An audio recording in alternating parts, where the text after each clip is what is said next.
It is the mystery of all true godliness. It is the very catalyst of true piety. Truly converted people, they do not need to be driven with a whip. They just need to know the love of God in the person of Jesus Christ. You know, I preached last night on the sufferings of Christ and the forsakenness of Christ.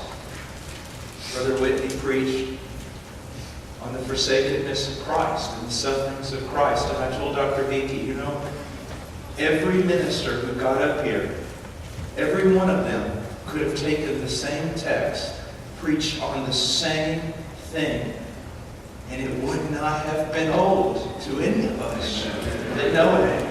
As a matter of fact, we all could have taken the same manuscript and read it. And for those who are truly converted, each time it would have been beautiful, and each time there would have been something different manifested.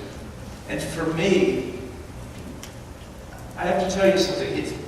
There are many of you here, and many of the preachers I've preached with here before, who know the cross so much, far more than I do, and preach on it so faithfully. But I have to tell you something. In God's providence, not because of anyone's fault, that's the first time in all the years of my life that I have been preaching and I have listened to another man in a pulpit talk about Christ being crushed under the wrath of God. And it's not because there are preachers here who are unfaithful in preaching it.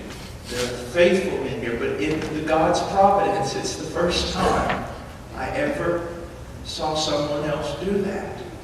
And I learned something. I saw the power of preaching. Because I've read Spurgeon. Who portrays the cross better than Spurgeon or Edwards or Flavel? I've read them. But I can say that today, hearing it expounded, it had more power than when I read it in a book. That excites me.